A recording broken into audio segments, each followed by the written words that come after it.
What's going on, everybody? Welcome back to 100% Marks. As you can see, I am joined by Josh today as we go into the game against Arsenal down at the Emirates. We've already played Arsenal 3 times this season. This will be the 4th time, and I've got to say it's going to be an interesting one as what's at stake, but we'll get into that. First off, how you doing, Josh, mate? I'm very well, thank you, Carl. It's good to be back with you, my friends. We're just saying backstage, it's whenever we play each other, we have to do this every single time. So it's always good to talk to you, always good to catch up with you. Am I looking forward to the game? Honestly, I'm not, bro, because you've done us 3 times this season. We're not going to score against you. So I'm sure we're going to talk all about that today. But yeah, I'm very well, bro, and I hope you well yourself as well, man. Yeah, absolutely great, mate. Nice to hear that you're doing well. And yeah, like you say, we were talking backstage about it before coming on air, and just it's going to be a really, really big game. There's a lot at stake. If Newcastle win this one, we'll go above Arsenal. If Arsenal win this one, they push themselves away and confirm that they finish second in the table. So plenty to talk about in the preview going into this one. It's been a crazy season for us Newcastle United fans. We've seen ourselves win the League Cup this season, ending that 70-year wait for a cup domestically, 56, since we won the Intercities Fairs Cup back in the 60s. So before we go into talking about, of course, the game against Arsenal, I mean, what's your thoughts, as a rival fan looking in on Newcastle United, what's your thoughts on our season and, how things have went? What phase is Eddie Howe in to all the Arsenal fans? That's what I'll say. Honestly, real talk, I think fantastic season for you boys. I've been very impressed with you, not just this season, but even when, you got that Champions League football and you had the Champions League, run. I know the group stage is very unlucky for you guys. You was in a group of death, to say the least. But you still put up a good fight. I mean, you battered PSG, that crazy 4-1 game. I was slowly but surely looking at Newcastle thinking these are a very, very good side. And I thought he was going in the right direction with Eddie Howe, and that's proved. Even with, I know you've been very limited in terms of how much money you can spend as well. So even, those sort of, and I know they're all cleared now for this season, so you're in for a massive summer. But even with all those sort of, things you've got to consider, you still managed to win a League Cup, right, which is an unbelievable achievement. And Valerie, you 100% deserve that League Cup, right? You battered us in a semi-final. Yeah. You deserve that win against Liverpool as well. So play to you boys for that. And then in the league as well, to win a League Cup and to also almost, get a very secure Champions League spot is a phenomenal season for Newcastle. Because in that you didn't spend as well. And I feel like for the future, you guys, it's looking like Isak may stay, which will be brilliant. Yeah. Bruno in the midfield, brilliant. Tonali, brilliant. And then you can also add to your squad. If you add to your squad and you get the additions in, you will be a serious team. Serious team next season, man. And I'm talking about possibly title challenge. Yeah. I've heard that one, mate. That's quite a few people saying that we could have a title challenge next season. And I agree. I really do agree. With the way we've been playing this season, if we had have picked up the results against some of the other teams, like the Bournemouth game, Brighton game, where we weren't able to pick up the results that we wanted to in them games, we might have been challenging for a title this season. And I know I don't want to come over as deluded in that, but if you look at it, you can see where if we just had picked up a few extra results here and there, we would have been in that question for that title challenge this season. But I agree with you. We've had an absolutely crazy season, probably one of the best seasons in history. Obviously, getting the League Cup, it was a fantastic day. I couldn't believe my eyes when I seen that final whistle blow, Newcastle United getting that win against Liverpool in the final. Of course, having to beat yourselves as well to make it to the final in the way we did, to have to get the win down at the Emirates as well after not winning there since, Andy Carroll scored the one goal back in the 10-11 season. So it shows, the mountain that we had to climb to get that achievement. And I've got to say, it's by far one of the best seasons we've had in the history of this club in my lifetime. Of course, other people, who are older, obviously will have been able to experience, Newcastle winning the cup in the 60s. And if you're older again, like the 50s and that. But there's not that many people around that have witnessed Newcastle winning the cup in the 50s. And most of the people that witnessed it in the 60s are obviously older, the likes of me dad and that as well. So, it was just a massive, massive occasion. But yeah, my thoughts on Arsenal this season as well. I'll talk about what I think about Arsenal. I've got to say, very, very unlucky, for Arsenal to lose out on the league title the way they have. Who would have thought, that Liverpool were going to do this the way they have this season as well? I didn't think it myself. I put them, I think about fourth, third, something like that in the table from prediction. I can't remember exactly where I put them, but I wasn't predicting them to do that. So, it is a crazy one to say that, Arsenal have at the moment finished at second place, but we'll see, after this game on Sunday where we'll go from there. But let's have a quick look at some of the... Well, actually, sorry, before we go look at the titles, what's your thoughts on your season, mate? Yeah, it's been very, very underwhelming as an Arsenal fan this season. I think overall we had the hope about Champions League. Really, that's the only thing left. That PSG game really, after beating Real Madrid, everyone was thinking no one win the whole thing. And when you beat a team like Real Madrid, why not? You should have that belief. You should have that faith. But then PSG, we really let ourselves down. I think we could have got more out of the game than we actually did. And that's the season done. That game, you saw we got knocked out of the FA Cup in the first round to Manchester United, 10-men Manchester United.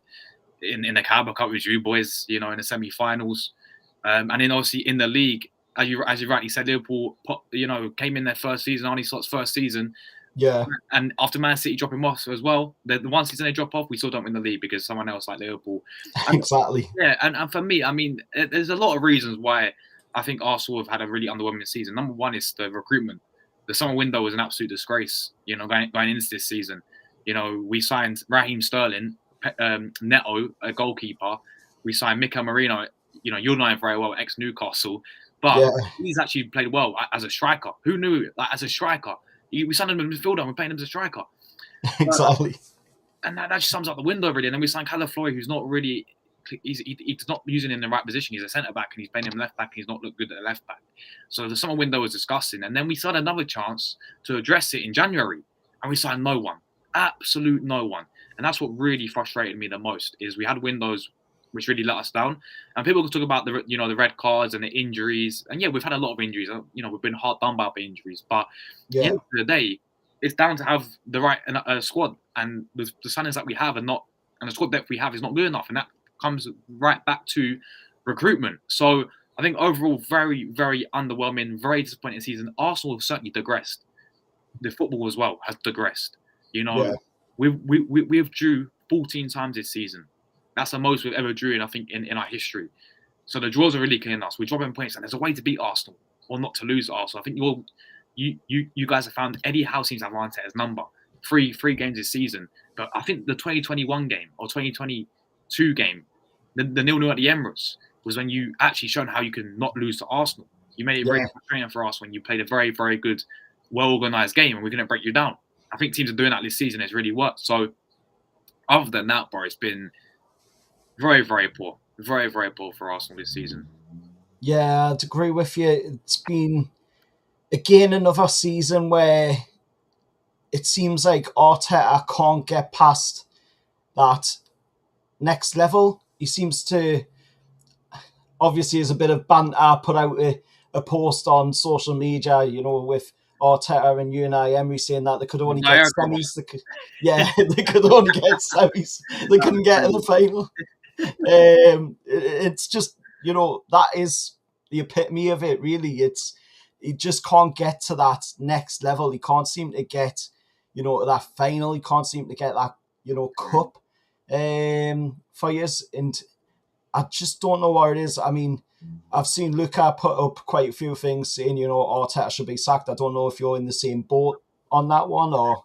Yeah, for me, listen, I'm not taking away the job that he's done. he's got us back up there because a few years ago when he first came in, we was in the gutter. We had an awful squad of players. We was 15th, finishing 8th back to back. Yeah. He's done well to turn it around, and he's got us back there competing. But the big thing for us football club is to win trophies, and the big thing is to get over the line. And he's not done that. He's won 1 trophy in 5 years, and that was his first season in the FA Cup. Since then, he's not won anything. And I would rather Arsenal go and, if he's competing, at least go and nick a Carabao Cup like you guys did, or an FA Cup, because you're at least winning trophies. But when you go 5 years without winning anything, we've gone 21 years without winning the Premier League title now as well. For a club like us football club, with the history that we know we have, and we're used to winning, we need to get back to winning trophies. And when it really matters, when the pressure's really on, for example, the Premier League seasons, right, when we was 8 points clear, capitulated, right? The last season, against Aston Villa, capitulated, didn't win that game. We would have won that game. We would probably won the league, right? And then the FA Cup games, for example, when the pressure's really on, this manager can't deliver, and that's a big thing for me. He can't get over that final hurdle. So he's done a fantastic job, but I think we honestly need someone else to take over. And it's not a bad thing. I've seen Brendan Rodgers do it for Liverpool, for example. Got them that close, but Klopp came in, won them the league. So I think we need that elite manager to come in and take us over the line, personally. Yeah, I fully agree. I mean, you can see it, the way he just doesn't seem to be able to get to that next level. He really doesn't. And I don't know who you would go out and personally, bring in as a replacement for him, because at the moment there's not really anybody out there that you could, I think. See, the thing is, people want Arteta, including myself, but we know he's not going anywhere because the Cronkies will keep this guy. The Cronkies have hyped this guy up so much. Gave him over 800 million almost to spend now. He's gonna get more, maybe up to $1 billion this coming next year of money as a one manager spent. And that's a lot. A lot, isn't it? And he's not won a trophy in 5 years. So I think at any other club he'd been long gone. You know what I mean? But definitely. At the end of the day, the Cronkies are not going to get rid of him because, number one, they gave him a new contract extension, right? Number two, they're happy with top 4. Number 3, they've hyped this guy up so much with all the process and trust the phases and the projects and all this, right? At the end of the day, he ain't going anywhere. But there is managers I would love who are out there, who will be out there free in the summer. For example, Antonio Conte, for me. He's done fantastic at Napoli. He's going to win the league with them, with McTominay, Gilmore, Billing in the midfield, Lukaku up front. Yeah. He's probably win the league with them, but he's apparently leaving because Juventus are trying to get him. He'll be available. So he'd be my ideal choice. Look what he did with Chelsea. Won them that league in 2017. Elite manager. I would love someone like Diego Simeone because the character of him. And again, what he's done with Atleti, superb. I would have taken Ancelotti, but obviously he's gone to Brazil. I like someone like Zidane, who's out there. Allegri's out there. Nagelsmann's out there, so there is manager I love, but honestly, it's down to the Cronkies because I don't think they're going to get rid of him. Yeah, I agree. I don't think they're anywhere near getting rid of him. He seems to be the best way to put it, to be honest, is a yes man, basically. Somebody that is just willing to go along with what the owners want, and he's happy just to continue to do that. And if you just win a cup along the way by chance, then you'll obviously claim that it was all meant to be that way, and we've seen it ourselves, as Newcastle United fans under old owner, that was the way it was, and not that we were ever going to win a cup under that owner, obviously, because of the lack of investment and everything like that, but that's all under water under a bridge, shall we say now. Let's have a quick look at some of the comments from some people here. So we've got Ked, hi mate, hope you're doing well. Paul Fowler, big up call, hope you're doing well mate. How's things? Yep, doing well mate, thanks very much. Paul's saying shared, cheers for that mate, appreciate it. Got a comment here which is Newcastle starting lineup. Yeah, it's not too bad. Not too bad of a lineup. I don't think we'll change our lineup too much, but we'll get to that later in the show. We've also got Jordan here saying, yo guys, mate, new to the channel, thanks for coming on. Again, another one, yep, and another one, doing well mate, thanks very much. And one, just saying bottlers. Yeah, it just sums it up in its entirety. just sums it up in its entirety, doesn't it? Yeah. Right, so let's go into talking about the match at the weekend. Right, Newcastle United will be taking on, as we've already mentioned, Arsenal down at the Emirates Sunday. It's live on Sky Sports. It's a 4:30 kickoff. And this is going to be a very, very interesting game indeed. It's the final away game of the season for us going into the game. And of course, this is a chance for us to get a clean sweep over Arsenal this season. Already beaten Arsenal, of course, as we've mentioned, in the league 1-0 and both the 2-0 wins in the League Cup. So this could be the first team to beat Arsenal 4 times in a season under Mikel Arteta. That is an impressive feat. If we can do it, I hope we can. Looking at the team news on the Newcastle side of things, and then I'll shoot over to you, Josh, for the Arsenal stuff. Lewis Hall, obviously out. He's been a fantastic player for us this season. Sadly, we lost him after the game against Liverpool, where he's picked up a problem. Then he's out now for the remainder of the season. Hopefully he comes back strong from that. Matty Target as well, also another one that is ruled out with a season-ending injury. And Joe Linton, we've seen him in the stands against Chelsea at St James's Park wearing a Newcastle retro shirt from the 90s with Shearer on the back. So hopefully we'll see him come into the game at the weekend. That would be absolutely brilliant. We know what Joe Linton's like in the midfield. He likes to get in there, muscle, warrior, strong player. So having him in the team for this game would be a key. Trippier as well is another one that's going to have a late fitness test from what's been said.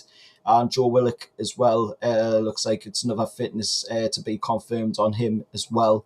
But like we say, the game, last 5 at the Emirates, we've won 2-0 in the League Cup. The last time we won previous to that was, like I mentioned already, the 10-11 season with Andy Carroll scoring the goal. But what's your thoughts from the Arsenal side? Josh, mate, what's the news coming into it? Yeah, so I'll start with the obviously team news.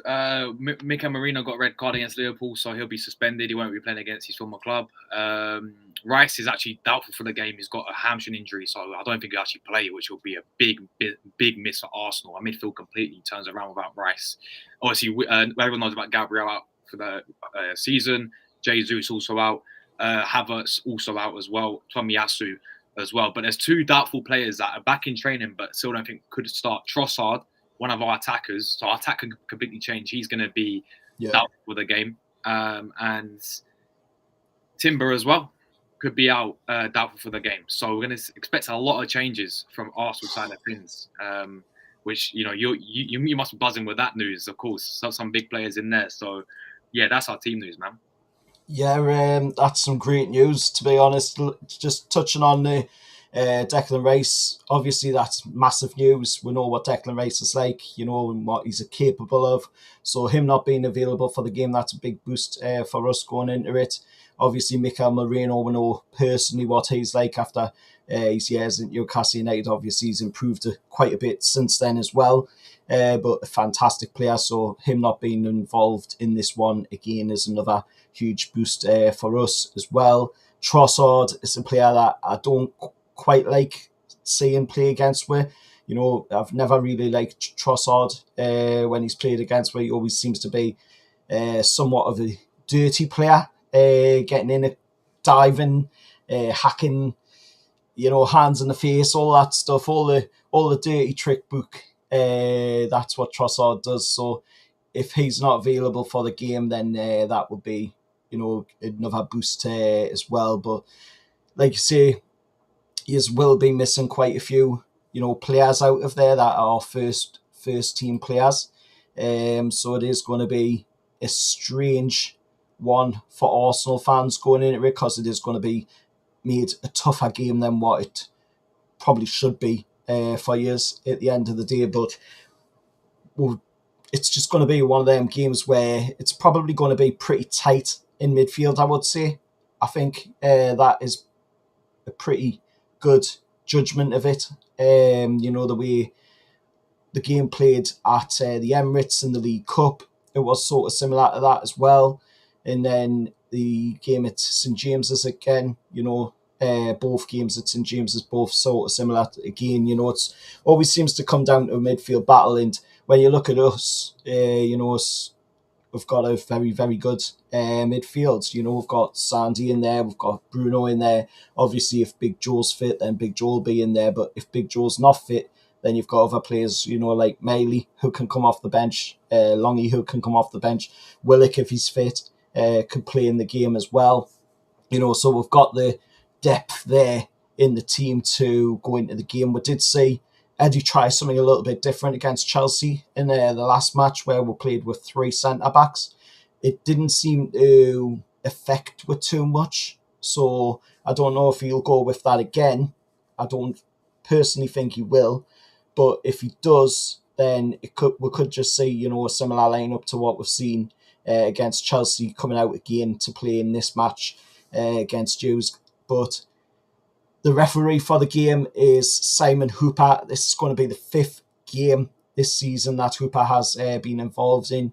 2 wins with him in the middle and 2 losses. Obviously, one of them being in the League Cup against yourselves and the other win being against Man U at Old Trafford. On 4 will be Michael Salisbury as well. But like I say, hopefully the referee and the VAR don't get involved too much in the game. We want to just see, the game flow, allow it to play, allow it to be the way, we want it to be, an entertaining, thrilling game for us Newcastle United fans, for you Arsenal fans, and for the neutrals, because that is what it's all about. This is a battle for the top 2. It's a battle for second place in the league, runners-up of the Premier League, and we're still battling for that Champions League spot. And the higher up we finish, the better it is for FFP, for both teams. So just want to see an entertaining game. Just want to see, the lads do their best. We demand a team that tries, not a team that wins, as is the case with us Newcastle United fans. We just want to see entertaining football with the lads getting into it, and we've been saying that a lot this season, so hopefully it continues. And let's jump straight into the score predictions for the game at the weekend. So I'll let you go first, Josh, mate. So I'm going to the game as well on the Sunday. So I'm hoping for a win, of course. Every game I've been to, we've not won. So that could be good. That's a good omen. Yeah, that's a good omen. Hoping that continues. I might be the jinx, mate. But listen, the end of the day, we need revenge, bro. We need revenge. And if you do beat us, you're going to go above us. And you may honestly finish above Arsenal this season as well. I don't know. Who'd you play his last game of the season? Everton. St James's. That's it. Yes, you get the win. Even if we beat Southampton, you guys will still finish up playing above us. I'm pretty sure. You beat us, of course, on Sunday. So we want revenge. You've done us 3 times. We're not even scored against you this season. I see it being another draw, personally. Honestly, I see it being a draw for Arsenal, 15th draw this season. Just like people find a way to, and we just can't break these teams down, man. So I'm going to go Arsenal 1, Newcastle 1. I'm going to go 1-1 draw. I wouldn't be surprised if you do us. Bournemouth did us 2-1 last week. I wouldn't be surprised if you something like that again and you do us 4 times in one season. It would be embarrassing, man. But I'm going to go 1-1 draw. That's me being realistic. Yeah, I agree. To be honest, it's going to be one of them games. It's going to be a tough game. It's going to be a hard-fought game. I'm not going to go with a draw. I'm going to back me lads. I'm going to back Eddie and the boys. I'm going to go Newcastle come away 2-1 winners against Arsenal. I think it's going to be a very close game. We're going to see a lot of play in that midfield, like I've said, and that's going to be the way it goes. Hopefully that is the case. Hopefully we do get above Arsenal and are able to finish in that second place, because, like I say, it adds more money to the coffers for the FFP. Going into that summer window where we've already been told we're going to spend big, we're going to spend and invest in the team hugely this season, because we want to go into that Champions League next season putting in a much better effort than what we did previous when we were in it. So it's starting to look like a really good project going here in Newcastle. And we've known that from the start since the Saudis came in. Things are just looking really, really well. So, yeah, I'm going with a 2-1 win. And that is my score prediction for the game against yourselves.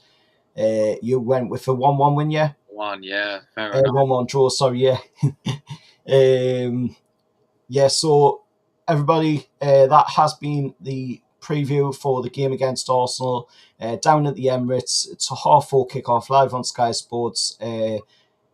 Myself and Josh had a great conversation here today. Hopefully we'll get to enjoy a really good game, and may the best team win, of course, on Sunday. It's all about getting in there, getting the game, getting entertaining football, and hopefully, like I say, the referee in the VAR doesn't interfere too much. Obviously, in the areas they need to interfere in, but obviously not interfering, just every minute whistling for set pieces here and there, like we've seen in other games this season. So before we go, mate, do you want to give a shout out to where people can find you? Yeah, firstly, Carl, thank you so much. It's been another great chat with you, my friend. And yeah, you guys can find me at True Gooner everywhere on social media. YouTube, I'm there every single day, of course, doing daily Arsenal news, daily Arsenal content. I'm on the road to 11,000 now subscribers. And then I'm also on Instagram, TikTok, all of that. And yeah, Carl, may the best team win, my friends, for Sunday. And hopefully, you never know, knockouts Champions League next season. We'll meet, hopefully. Yeah, big up, bro. Thank you. I hope so. I hope so. Especially if it's like the League Cup.